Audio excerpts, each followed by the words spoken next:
Hey Scrappers, it's Vanessa here with another scrapbook process video, and today I'm playing along with May I Scraplift You, and Crystal for today chose May Yuka Miko, I think is how you say her Instagram name. I will have her link down below, as well as everyone else who's playing along in the description box down below, but I showed at the beginning of the video the layout that I chose from her Instagram, and I basically was inspired by the paper layers and the banner that was on the original layout. And apart from that, I don't really keep to the overall design of the page.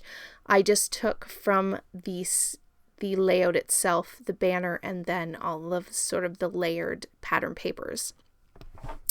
I am using everything on this layout from my How to Kill a Kit with Style. So I just went through and grabbed some of the papers. I have some 6x6, I have a 6x8, and then I have a piece of green cardstock and a piece of white that I went ahead and cut down from 12x12 to 8.5x11.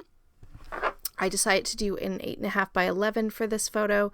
This is a photo of some turtles from the zoo, and I do plan to scrapbook most of the pictures that we took of the animals at the zoo, but I didn't really feel like I needed a 12x12 for each of the pictures, so this will be a nice little sort of addition to my album that I will have sort of these zoo photos in a smaller size to kind of break up all the 12x12s. So that's what we're going with today. And so there you see I've built out the background of my page.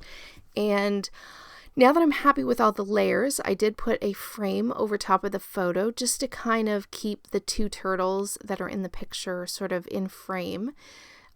There's one at the top and then one at the bottom of the photo. So the frame sort of helps draw your eye to that part of the photo. And so now I'm happy with my background. I am going to glue all of this down off camera, but before I go to do that, I am going to build the two clusters that I'm going to have on this layout.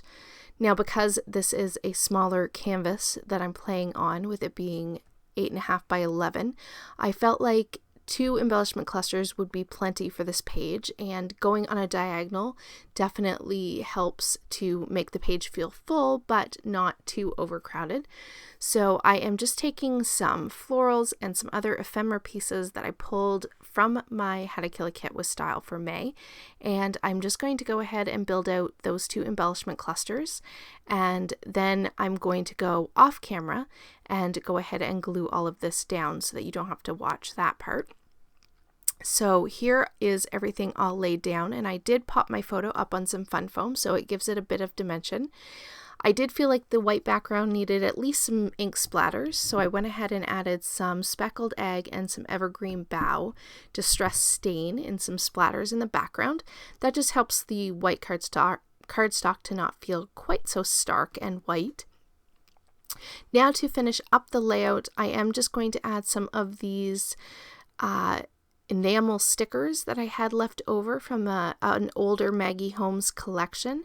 And then from the little sticker book, I did decide to use these letters that come in that sticker book and use those to spell out my title. So I'm going to go ahead here and put my title on at the top, and it is going to be On the Move, because we are talking about two turtles and they are moving slowly, but they are moving. And so I thought that was kind of a perfect title for two turtles. So I'm going to have my title there be on top of my sort of paper stack. And then from that sticker book, I am just going to grab a few more stickers. I decide these fun little bees, because of course we're sort of in the outside and in nature, and so flowers and bees are perfect for any of these kind of pictures. So I went ahead and added the bees, and then I'm going to add this little frog sticker here to this little tag, which I thought was kind of perfect because I don't have any turtle stickers, but a frog is sort of a water type animal, and so I figured it definitely could make it work. I have these word strips from an older Maggie Holmes collection, and so I'm just going to put one in each of the embellishment clusters. You can see them better in the close-ups at the end. But once I have those down, I am pretty much going to call this layout done. The only thing that I end up deciding that this layout needs, other than my gluing down of a few pieces that were not quite stuck down when I used my ATG, I am going to go ahead and just dot a few of those gold sequins that you see at the top of my screen, and those are going to be sort of like my enamel dots, and they are going to finish off this page. Basically, I am just going to kind of dot those sequins from the bottom to the top on the diagonal. So I'm just going to go ahead and sort of randomly place them down on my layout, and then we are going to glue those down and call this one done.